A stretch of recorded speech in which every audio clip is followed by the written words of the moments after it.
전주에서 메르스가 진정세를 보이고 있습니다. 격리 대상자들의 잠복기가 끝나는 이번 주가 메르스 확산 여부의 최대 고비가 될 것으로 보입니다. 전북도의회와 전북교육청이 추경 예산안을 놓고 끝없이 대립하면서 궁지에 몰린 교육감이 어떤 결단을 내릴지 주목됩니다.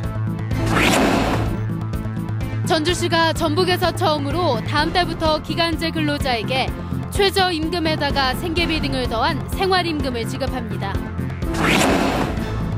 정읍시와 농협이 주민들 몰래 여러 차례 가축분뇨 통합관리센터를 추진한 사실이 드러나 비난을 사고 있습니다.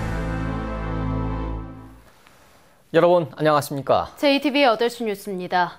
전북에서 메르스 확진 환자가 일주일 가까이 나오지 않고 있습니다. 전주와 순창, 김제 격리 대상자들의 잠복기가 끝나는 이번 주가 메르스 확산 여부의 최대 고비가 될 것으로 보입니다. 보도에 송창용 기자입니다.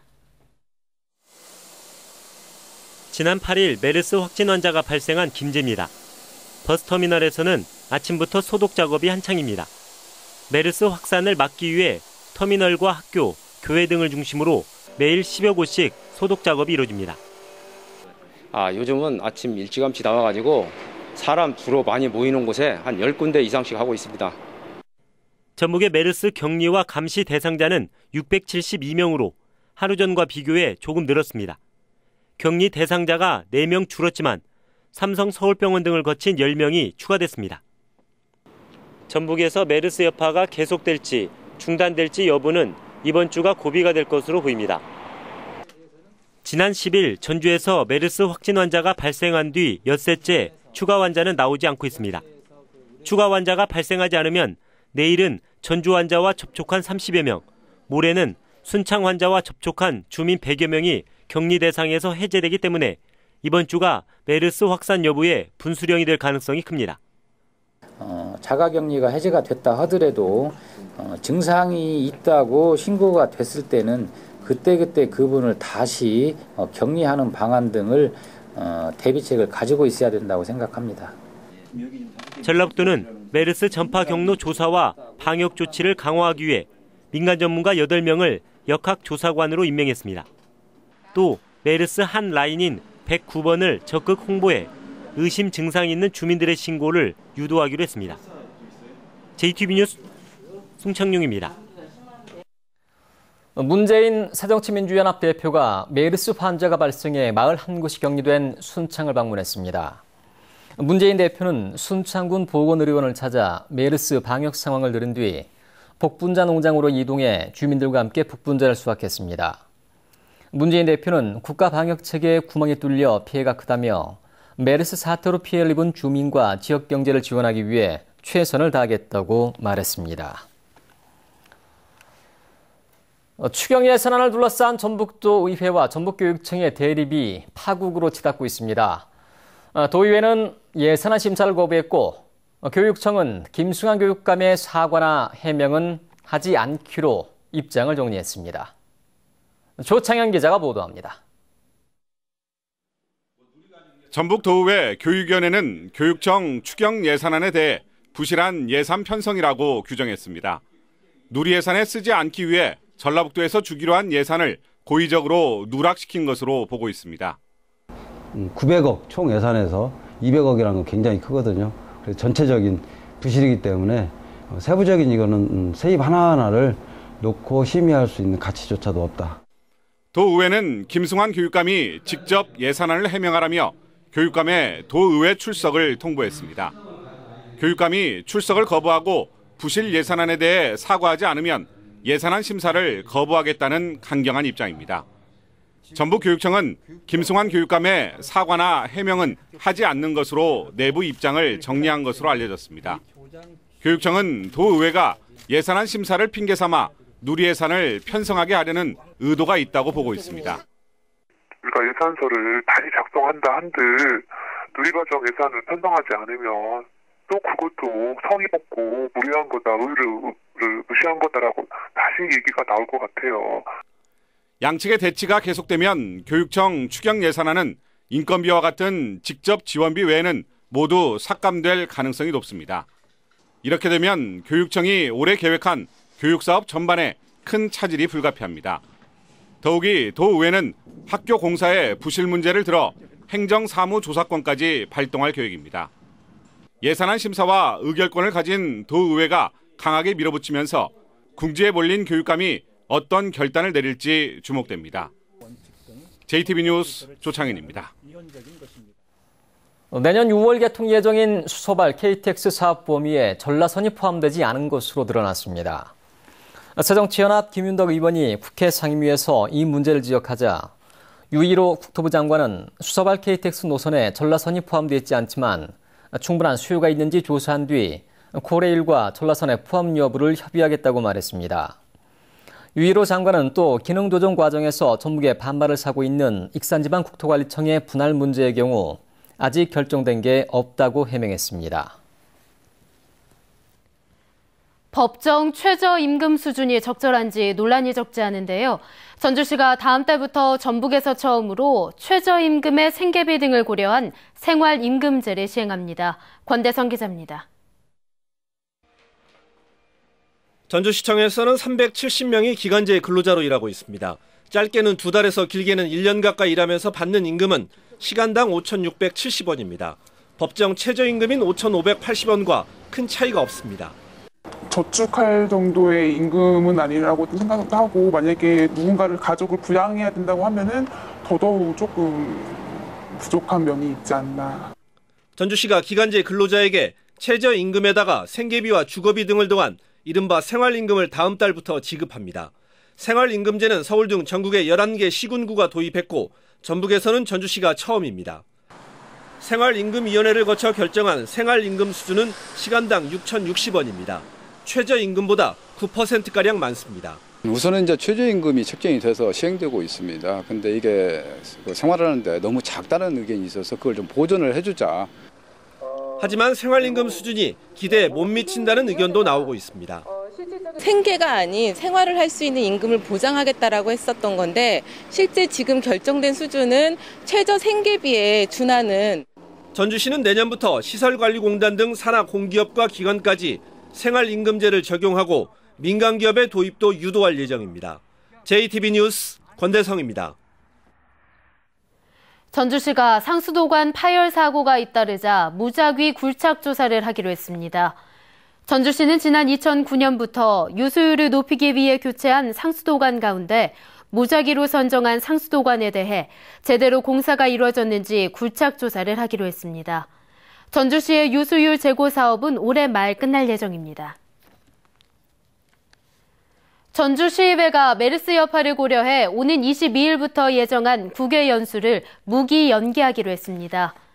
전주시의원들은 오는 22일부터 사회복지 정책 등을 주제로 핀란드 등 유럽 3개 나라로 연수를 떠날 예정이었습니다. 김승수 전주시장은 메르스 사태 대응을 위해 이탈리아에서 열리는 국제 슬로시티 연맹 총회 참석을 취소했습니다. 정읍시와 농협이 추진하는 가축분뇨 통합관리센터를 놓고 꼼수 논란이 일고 있습니다. 여러 차례 주민들 몰래 사업을 추진하려다 들통나고도 같은 일을 반복하고 있습니다. 정원익 기자가 보도합니다. 정읍시와 농협이 가축분뇨 통합관리센터를 짓기 위해 사들인 농지입니다. 3년 전부터 주민들 몰래 5차례나 부지를 사들였다가 실패하자 마지막으로 고른 곳입니다. 하지만 이번에도 가까운 마을 주민들의 거센 반발에 부딪혔습니다. 주민들 몰래 부지를 사들인 뒤 모든 행정 절차까지 마치고 공사를 강행했기 때문입니다. 사업의 정당성 설명한 게 아무것도 없습니다. 지금까지 아무 설명도 없이 그냥 음성적으로 주민들 기만해서 안 보이는 것을 은밀하게 지금 사업을 진행해 왔던 겁니다. 주민 동의 등 절차가 복잡한 환경 영향평가를 피하기 위해 105톤이던 처리 용량은 95톤으로 줄였습니다. 농지를 살 수 없는 농협은 개인 명의로 땅을 사들여 진입로까지 마련했습니다. 농협법에 농업활성조합은 농지 전이나 답을 취득할 수 없습니다. 그래서 저희가 RTC를 지을 때도 그렇고 육류장을 지을 때도 그렇고 시설을 완공하고 법률 변경된 다음에 간이 환경 영향평가를 맡은 새만금 환경청이 주민들에게 충분히 설명하고 의견을 듣도록 했지만 이마저 무시했습니다. 이런데도 정읍시는 절차상 아무런 문제가 없다고 주장합니다. 아무런 문제는 없죠. 주민 입장에서는 자유적으로 좀 해석해가지고 좀 의문시험 그렇게 판단할 수도 있죠. 그게. 정읍시와 농협이 몰래 꼼수를 부려가며 기피 시설을 추진하면서 주민들의 분노가 커지고 있습니다. JTB 뉴스 정원익입니다. 환경단체가 새만금 중간 지점의 수질이 6급수로 악화된 자료를 공개하며 해수 유통을 검토하자고 제안했습니다. 전북녹색연합은 올해 새만금호 중간 지점의 화학적 산소 요구량 COD가 10ppm을 넘어 6급수 이하로 악화됐다며 이는 물고기가 살 수 없을 정도로 오염됐다는 자료라고 주장했습니다. 그러나 전라북도는 최근 강수량이 부족하고 새만금 중간 지점의 농업용지 공사 때문에 일시적으로 수질이 나빠졌다고 맞서 올 하반기로 예정된 정부의 새만금 수질 중간평가 때 해수유통 논란이 커질 것으로 보입니다. 장마철을 앞두고 새만금 유역에 가축 분뇨, 무단 방류 단속을 합니다. 전라북도는 오는 22일까지 부안과 김제, 군산 등 새만금 유역에서 가축 분뇨, 무단 방류를 집중 단속하기로 했습니다. 축산농가가 모여있는 익산 왕궁과 김제 용지에선 늦은 밤과 새벽 시간에도 점검하기로 했습니다.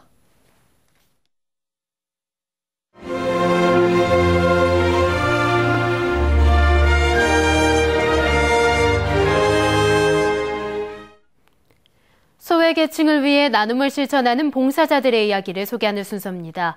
당장 집을 고치고 싶어도 경제적 어려움 때문에 엄두를 내지 못한 소외계층을 위해 봉사자들이 팔을 걷어붙인 현장을 김진영 기자가 다녀왔습니다. 지은 지 50년이 넘은 농가를 봉사자들이 찾았습니다. 30도가 넘는 더위에 방바닥을 걷어내고 난방용 배관을 설치하는 공사에 구슬땀이 줄줄 흐르지만 일손을 멈추지 않습니다. 고장난 연탄 보일러 대신 기름 보일러를 설치하면 따뜻한 보금자리가 완성됩니다. 수도 시설이 안 돼 있어서 저희가 이제 급수를 해드리고요. 그리고 저희가 주로 난방 공사를 주로 하거든요. 그래서 보일러 교체를 통해서 겨울을 따뜻하게 보낼 수 있게 해드리고요. 홀로 생활하는 임광묵 할아버지 집에서도 묵은 살림살이를 끄집어내는 봉사자들의 손길이 분주합니다. 도배까지 마치자 집안이 한결 환해졌습니다.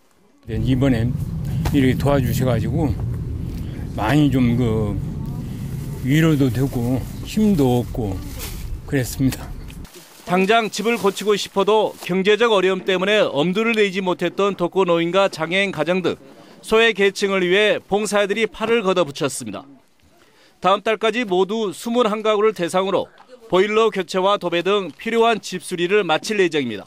저희도 일찍 알았으면 더 좋죠. 일찍 손을 댔으면 더 심해지지 않았을까.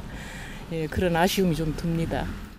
경제적 형편 때문에 집수리를 못한 소외 계층들이 봉사자들의 수고에 쾌적한 보금자리에서 생활할 수 있게 됐습니다. JTB 뉴스 김진형입니다. 자원봉사자들이 메르스 자가격리로 불편을 겪는 시민들에게 큰 도움을 주고 있습니다. 전라북도는 600여 명의 자원봉사자들이 자가격리자를 위한 밑반찬을 전달하고 복분자와 오디 같은 농작물 수확을 돕고 있다고 밝혔습니다. 메르스 자가격리로 어려움을 겪는 시민들은 시군 자원봉사센터에 연락하면 도움을 받을 수 있습니다. 신용보증기금이 메르스 확산으로 피해가 예상되는 중소기업에 대해 특례 보증을 지원하기로 했습니다. 신용보증기금은 여행, 관광 숙박, 식당, 공연시설, 병의원 등에 대해서 최대 3억 원까지 95%를 보증해주며 보증료는 1%를 적용해 일반 보증보다 우대하기로 했습니다. 신용보증기금은 8월 말까지 한시적으로 특례 보증을 실시합니다. 중소기업과 창업자들이 적은 비용으로 시제품을 만들 수 있는 전북 시제품 제작소가 설립됩니다. 전라북도와 전북지방중소기업청은 오는 10월 전북 시제품 제작소를 설립하고 2018년까지 40억 원을 들여 시제품 제작을 지원하기로 했습니다. 전라북도와 중소기업청은 시제품 제작소가 완공되면 중소기업 성장과 일자리 창출에 큰 도움이 될 것으로 기대했습니다. 군산시가 페이퍼 코리아 공장 자리에 추진되는 대형 할인 매장 입점과 관련해 영향조사 용역을 하기로 했습니다. 군산시는 용역기관을 선정해 대형 할인 매장 입점이 지역 상권에 미치는 영향을 분석하고 여론조사를 통해 입점 여부를 판단할 계획이라고 밝혔습니다. 지역 중소상인들은 대형 할인 매장이 들어서면 지역 상권이 붕괴될 거라며 강하게 반발해왔습니다. 전주지법 형사 4단독은 이른바 스파이 앱을 판매한 혐의로 기소된 37살 조모 씨에게 징역 1년 6월에 자격정지 2년을 선고하고 이 앱을 구매, 사용한 유모 씨 등 6명에 대해서는 징역 6월에 집행유예 1년을 선고했습니다. 조 씨는 다른 사람의 휴대전화 통화나 문자 메시지 등을 확인할 수 있는 스마트폰 애플리케이션을 개발한 뒤 지난해 3월부터 15일에 50만 원의 이용료를 받고 판매한 혐의로 기소됐습니다. 전북경찰청 광역수사대는 건축업자를 협박해 돈을 뜯어낸 혐의로 전북의 한 폭력조직 부두목 48살 한모 씨를 구속하고 조직원 43살 오모 씨 등 2명을 불구속 입건했습니다.